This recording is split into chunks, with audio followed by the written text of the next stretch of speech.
જોડાઈ રહ્યા છે? મારું નામ સમા રઘુસિંહ ભાંડી, હું ગોરસમાનો ક્ષત્રિય જુવાન છું. મારું એટલું જ કહેવું છે, હું પોતે બીજેપી નો એકદમ ચાહક છું, જે સમજો ને આખી બૂચીને બીજેપી નો પ્રેમી છું. પણ આજે રૂપાલા સાહેબે નિવેદન આપ્યું છે કે દરબારો વિશે, હવે વાત વટ ઉપર આવી ગઈ છે. ભાજપને હવે સમજવું જોઈએ, એક ટિકિટ માટે એ આખા દરબાર સમાજનું, રાજપૂત ક્ષત્રિય સમાજ ગુજરાત નહીં આખા ભારતમાં આ વિરોધ ચાલી રહ્યો છે. હવે મોદી સાહેબને અને અમિત શાહ સાહેબને એક વિચારવું જોઈએ કે રાજપૂત સમાજ આટલું અગ્રેસર તરીકે વિરોધ કરતું હોય તો એક માણસને માટે આટલું બધું એને ન કરવું જોઈએ. અને અગર જો ભાજપ એક ટિકિટ રદ નહીં કરે તો એને આખા ભારતમાં, ગુજરાતમાં તો એનું નુકસાન થશે જ.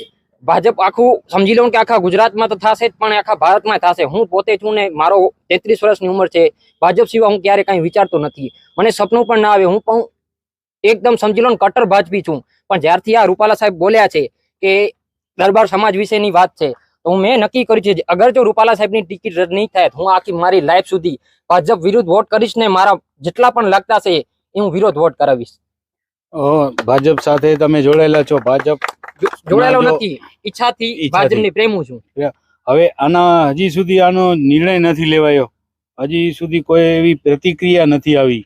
મીટિંગો થાય છે, આજે પણ મીટિંગ છે, તો હજી સુધી આના ઉપર નિર્ણય નથી લેવાયો તો હવે શું કહેશો? અમારું એટલું જ કહેવું છે ભાઈ કે કેન્દ્રનું નેતૃત્વ ડિસિઝન જલ્દી લે, જેટલું મોડું કરશે નુકસાન ભાજપને જ છે. હું જ કહું છું ને, હું ભાજપ પ્રેમી છું, મારા મનમાં એ જ લાગણી છે, મારે ભાજપથી વિરોધ નથી. બસ રૂપાલા સાહેબની ટિકિટ રદ થઈ જાય, અમે ભાજપ ભેગા હતા છીએ ને આખી લાઈફ રહેશું.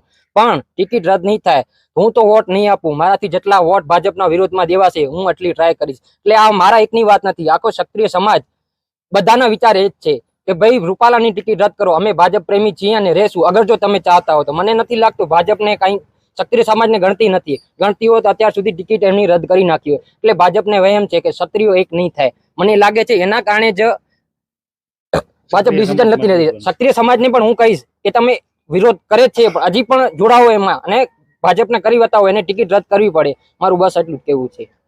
તો રૂપાલાની ટિકિટ રદ કરો, રૂપાલાની ટિકિટ રદ કરો, રૂપાલાની ટિકિટ રદ કરો.